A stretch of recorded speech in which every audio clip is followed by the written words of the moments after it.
Sagittarius Woman, The Wild Heart, Episode 3, The Flame That Dances With Her. Chapter 1, The Leap Before the Label. The day Arya met him, the world was all cliff and blue. The cove tucked itself into the coastline like a secret tide licking the limestone with foamy teeth. A dozen strangers queued on the rock ledge, toes curled over the edge, cheering whoever jumped and heckling whoever didn't. Arya stood near the front, hair braided tight, heart steady in that particular way it got before a decision. She'd come alone, she liked the crispness of that, and was calibrating the height with her eyes when a voice behind her said, 10 meters, wind at your back, 2-count drop. You'll barely kiss the wall if you go straight. She turned, he grinned like trouble with a moral code, sun-browned, scar along the eyebrow like a comma rather than a warning. Rafe, he said, offering a sinewed forearm for a faux handshake that turned into a playful wrist clasp. Aries, before you ask. Sagittarius, she answered, amused despite herself. And I wasn't going to ask. You were going to jump, he corrected, delighted, and then I was going to jump faster. The group whooped as someone cannonballed, splashing the cliff face. Rafe whooped louder, 2 fingers in his mouth like a stadium. He vibrated with kinetic cheer. It should have tired her, but the energy matched the cliff, the way sunlight matched salt. Rules, he said, rocking on his heels. Don't dive, she said. Too general, okay, new rules. No dawdling, no pushing, and we race. Race to what? To the feeling, he said, suddenly earnest, and the sincerity there struck her like a clean hit of air. She went first, arms overhead, chest open. She stepped and let gravity take her. The drop was sugar-free and honest. She sliced in clean, resurfaced with a shout. He yelped, then dove, a streamlined spear with a laugh attached, and came up near her, shaking his hair like a dog. Again, he said, grinning hard enough to show the kid inside the man. They climbed the rope ladder, calves burning, and jumped again. By the third leap they were trading dares, twist on the way down, shout a word midair, liberty, he yelled. More, she answered, and by the fourth they were laughing in the way people laugh who have found a frequency that doesn't require translation. On the ledge he offered her water, she drank, then pressed the bottle to his jaw, cold plastic on warm skin. He didn't flinch, he looked at her like she was both cliff and sea. Dinner, he asked, as if proposing another jump. Later, she said, because yes was too easy a word. Swim first. They pushed into the cove, side by side, lazy strokes around the rock's cool belly. He didn't crowd, he didn't trail. When she surged ahead, he matched. When she paused to float, he stared up at the sky like it was the inside of a cathedral. You look like flight, he said, voice gone low in the echoing bowl of the cove. You look like ignition, she replied before she could stop herself. On shore, their towels made a small country of color. He beat sand from his hair and failed, then shrugged, delighted by the failure. There's a taco truck 2 coves over. We could run the ridge path, he suggested, like a dare threaded through an invitation. She weighed him speed, kindness, the absence of that reaching need she'd learned to spot. He vibrated forward, not inward. Race you, she said, and they ran, feet skipping stone to stone, salt drying on their skin. On the ridge, the sun lowered like a dare of its own. They didn't touch, not yet. They almost felt like another ledge, thrilling simply to approach. At the truck they ate leaning against a sun-warmed wall, hot sauce stinging happy mouths. He told a story about building illegal bike ramps as a kid and getting caught, not because he crashed, but because he landed too loudly. She told him about a man who loved like tide and a man who loved like a ledger, and how she'd left both with thank yous folded into the goodbye. He listened, not trying to fix a single sentence. Good, he said softly. Now you're here. When the sky went lilac, he said, tomorrow same cliff. She snorted at the predictability. Tomorrow higher cliff, he laughed, chest bright, perfect. Chapter 2, Match to Tinder. They met again at dawn because some stories prefer clean light. He brought coffee in a thermos, she brought oranges stabbed with cloves, the peels perfuming their hands. They didn't bother pretending they weren't going to show off. He vaulted the guardrail like a gymnast. She took the long way and beat him anyway. He applauded her with mock solemnity. All hail the long way. Efficient is boring, she said. Efficient is foreplay, he said, and she choked on a laugh that felt like a spark grazing dry grass. They jumped, swam, ran, their bodies becoming a duet that sounded like 2 drums keeping separate time and somehow making one song. On the third jump, their fingers hooked for a heartbeat midair, a shock of contact they both pretended was accidental. On the rock, he said, casual as wind, I don't cage, as if declaring a boundary he'd already honored. I run beside or not at all. Same, she said, relieved by how easy that sentence was. They spent the day in a cascade of motion, rented boards and surfed the sloppy break, lost a frisbee to a dog who deserved it more, climbed a short route and argued cheerfully about whether a dino counted if your foot grazed. He lost deliberately once just to feel the silliness of it. She let him win once just to see the way his mouth went soft when he thought he'd impressed her. Neither gloated. The world's edges felt less like edges and more like invitations. By evening, her shoulders were salt-stiff and happy. At her place, a studio with plants that refused to die and a table scarred by drafts, he stood in the doorway waiting to be let in without ceremony. She nodded. He entered as if the room were a cliff you approach with respect. He took nothing in hand. He didn't straighten a thing. "Your place looks like a map," he said, pleased. "Every corner is a direction." "Don't try to label them," she warned. "Never," he said, meaning it, and she believed him. They cooked simple garlic tomatoes, a pan that complained and then cooperated. Music from the tiny speaker, something with a heartbeat and a grin. Their banter had edges but no barbs. When he touched her elbow to pass behind, the contact was brief and bright. When she bumped his hip, he bumped back, a wordless "we could." After dinner, they sat cross-legged on the rug trading childhood dares. His, jumping from the roof into the neighbor's pool and sprinting home before anyone could tattle. Hers, biking 2 towns away because the clouds looked better there. "You're an accelerant," he said, admiring rather than wary. "And you're a spark," she returned, "useful if you respect it." He reached out and tucked an escaped curl behind her ear with the careful bravado of someone who knows when to go slow. "Do we respect it?" he asked, the grin gone to a question.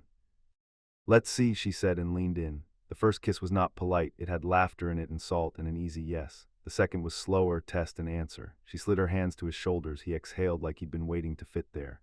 When heat rose between them, it felt like an earned acceleration, not a fuse about to vanish. Clothes became casual decisions. Breath braided. The room's corners softened. He paused when she did, sped when she teased. They found a rhythm that didn't correct so much as invite, an improvisation they both knew how to play because neither tried to lead without listening.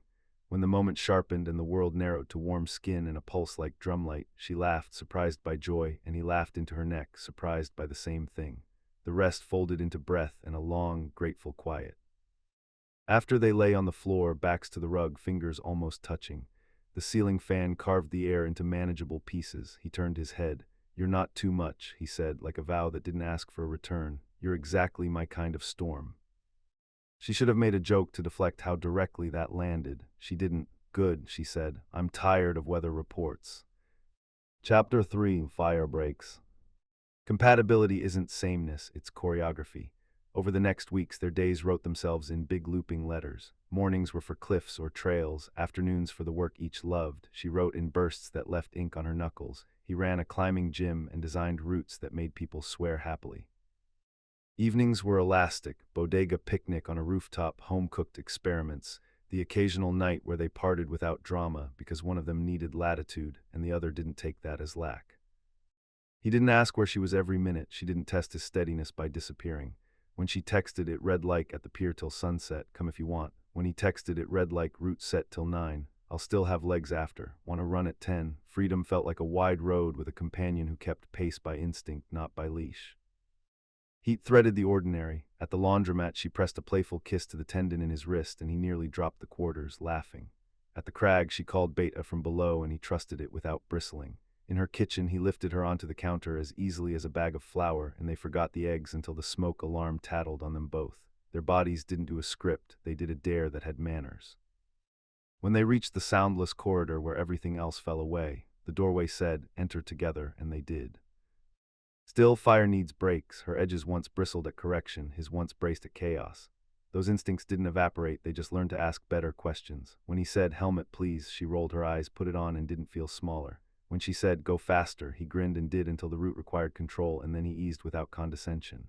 They built a language of taps and nods, pauses and pushes. It kept them from burning the forest they both adored. One night they drove 2 hours for the absurdity of skating at a roller rink that still smelled like the 1980s. They wore rental boots and no shame, and he tried a ridiculous spin that landed them in a heap, laughing. On the drive back, she told him about the tightness she sometimes felt when a day looked too curated. He told her about the guilt he used to carry for wanting things big and loud and now, finally, wanting one person the same way. "I thought it would make me reckless," he admitted. "Turns out it makes me focused." She glanced at him, the dash a soft glow across his jaw. "Weird," she said lightly. "Love as an anchor that doesn't sink you. Or a rope you choose to tie because it keeps you from falling off a thing you actually want to climb," he offered. "Maybe both," she said. "Maybe we're just learning knots." He reached over, found her knee, squeezed once. No claim, just a pulse. You're writing different, he said after a while, eyes on the road. How? Like you stopped apologizing for velocity. She considered, maybe I stopped writing like someone was going to grade me. Good, he said, let's keep failing gloriously. Back at her place, the eggs waited reproachfully on the counter from earlier, and they made midnight omelets, the kind that require quiet coordination. His forearm brushed hers, her mouth found his shoulder. When they moved from kitchen to couch to the quiet geography of the bedroom, it felt like a continuation, not an escalation. Flame, yes, but in cupped hands, bright rather than destructive. Chapter 4, The Argument That Didn't Scorch. It finally came, as it should, the conflict that tests whether temperature equals tinder. It was small, and so was the hill it didn't die on. They had planned a dawn climb on Saturday. She woke at 4, lit with a sentence that wouldn't wait. Some paragraphs arrive like birds and leave if you blink. She texted him, writing, "Go without me, superhero." He didn't see it, woke at 5 to her empty stoop, oscillated between worry and annoyance, and then did the dumb thing of neither climbing nor sleeping but pacing, inventing big meanings for a small change. When she arrived at 9, eyes bright, draft smudged with joy, he was at her door with 2 coffees and a tight jaw. "You ghosted," he said, managing to keep it a statement. "I texted," she said, holding up her phone. He checked his no bars at 5 a.m. The text had sent at 7. "Okay," he said, exhale visible. I spun out.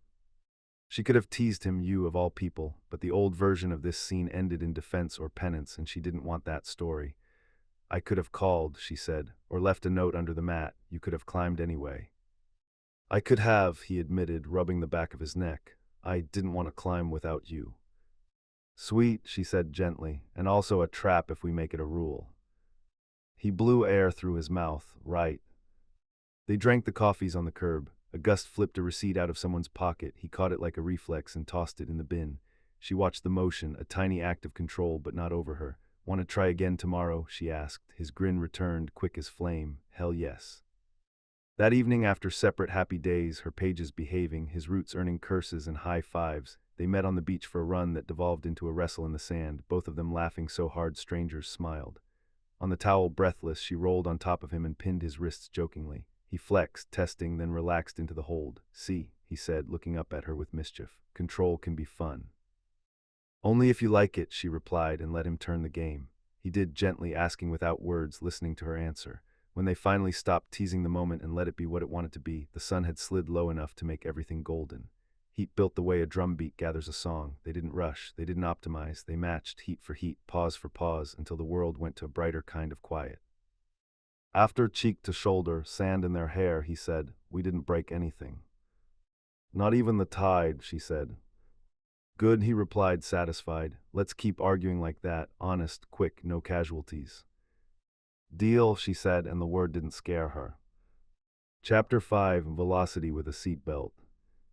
They became the couple other couples borrowed courage from, not because they were perfect, but because they were obvious about the joy.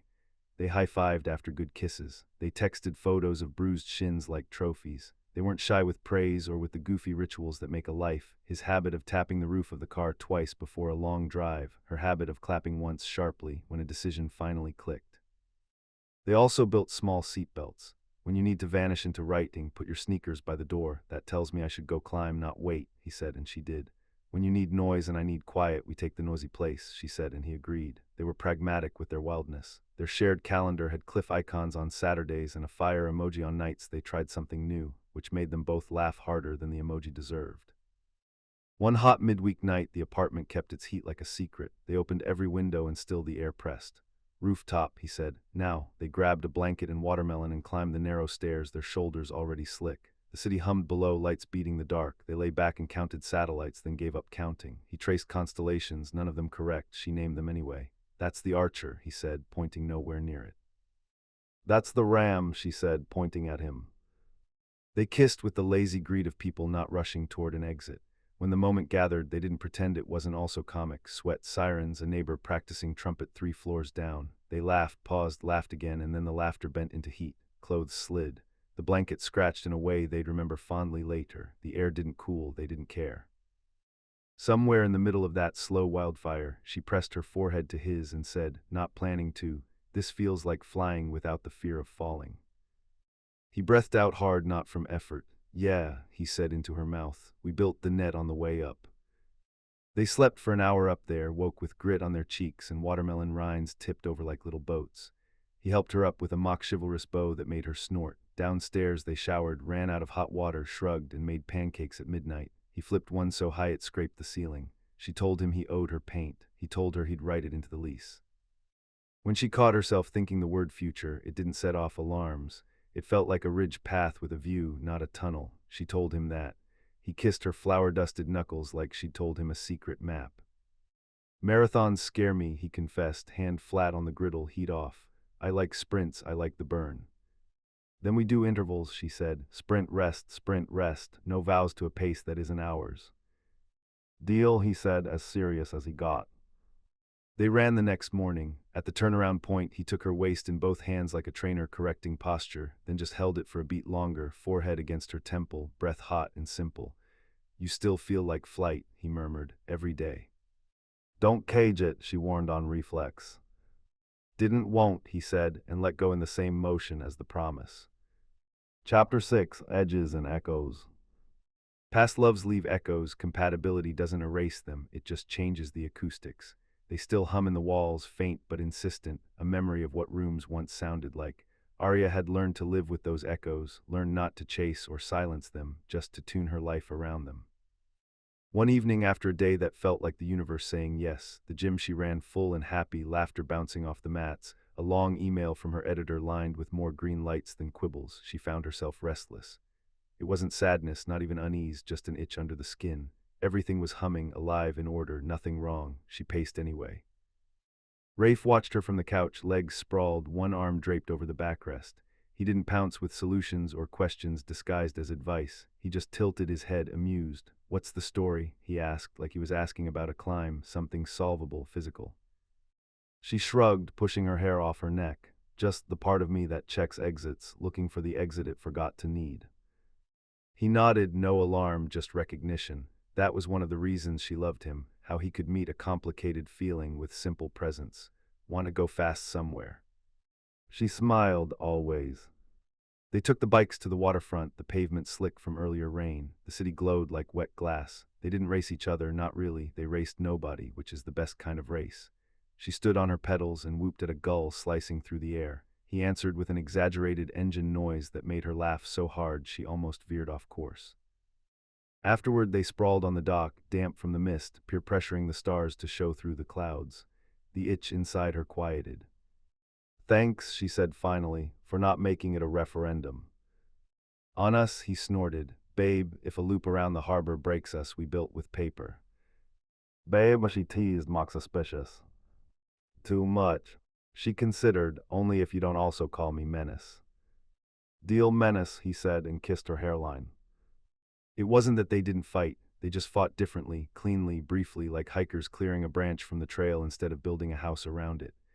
When conflict pricked, the kind that would have once spiraled into analysis and exhaustion, they stood it up, walked around it, named its edges.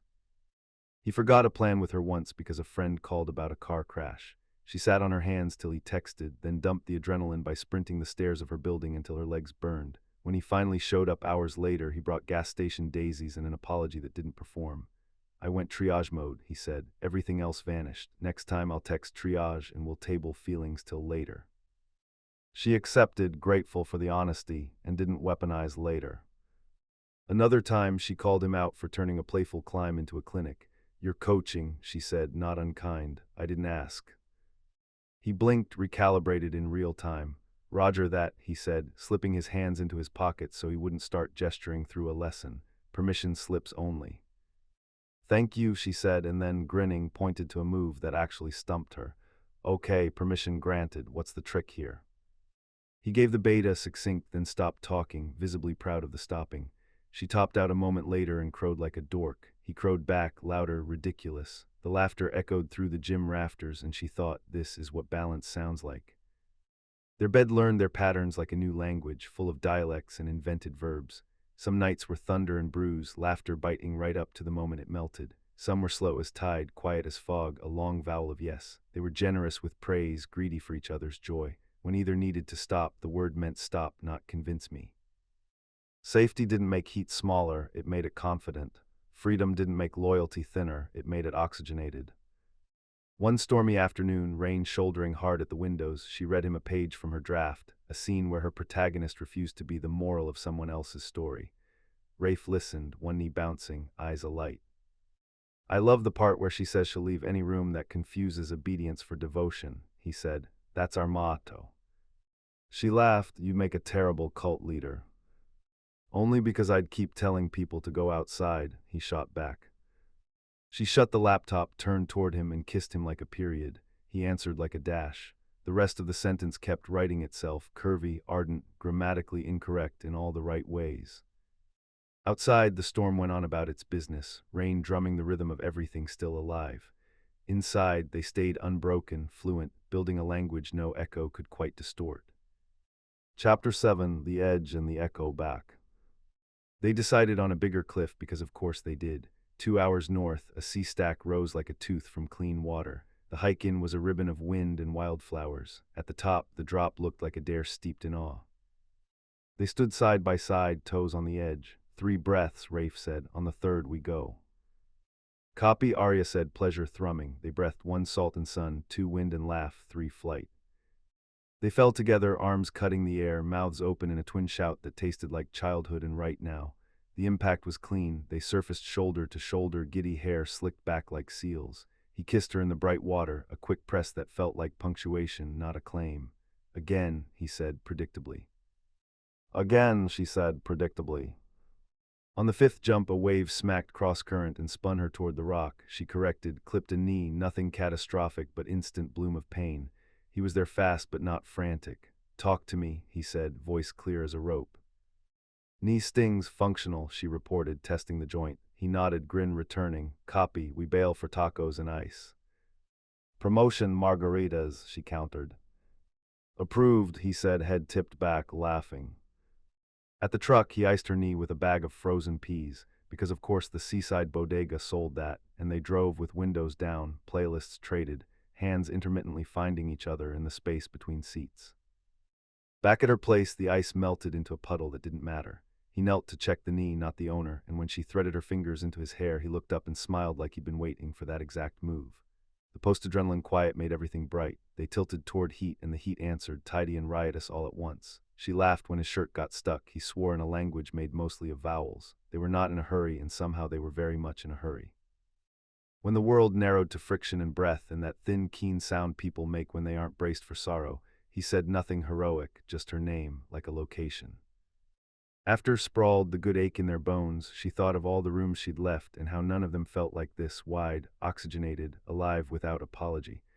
"I used to think love was a choice between speed and safety," she said to the ceiling. He considered, "Maybe it's a choice between fear and respect," he answered. "Speed's fine if respect is driving." "Put that on a mug," she said, and flicked his ear, gentle.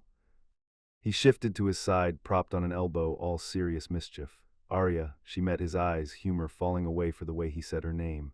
"You're not too much," he said again, as if the truth bears repeating. "You're exactly my kind of storm." She surprised herself by tearing up, not dramatic, just there. "I know," she said, "I believe you."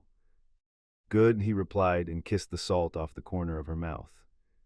Chapter 8: Choosing Flight. They didn't make a ceremony of it. They were not a ceremony kind. The choosing happened across small days that felt like a ridge with a view. She moved a second toothbrush into his place because mornings there made her drafts brighter. He left a climbing bag at hers because the light in her stairwell made him want to run. Their calendars began to assume each other without shrinking either. The word future showed up more and more, and neither of them checked the exits when it did.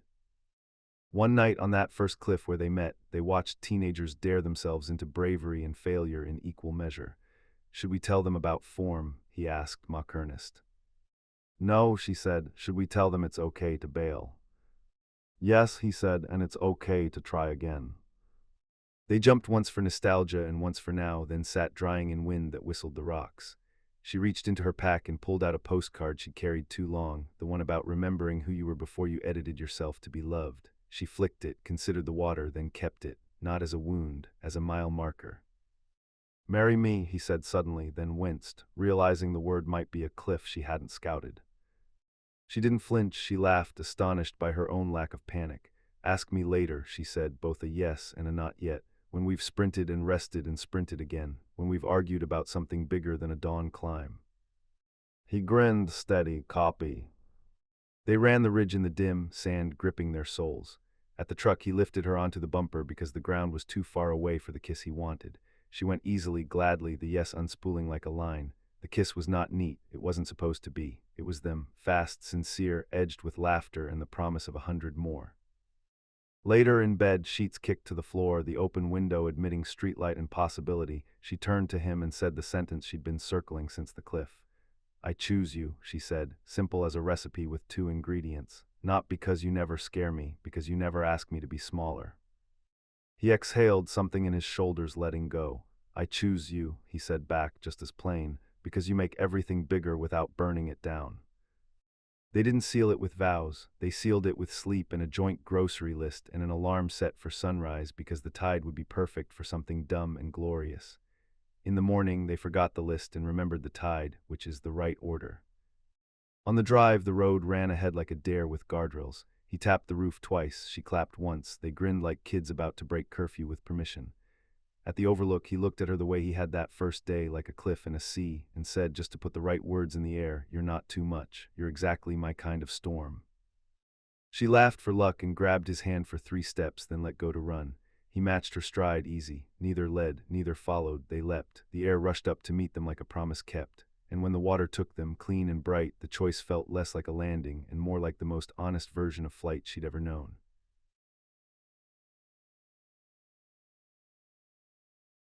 Like this video, subscribe, more stories like this are coming.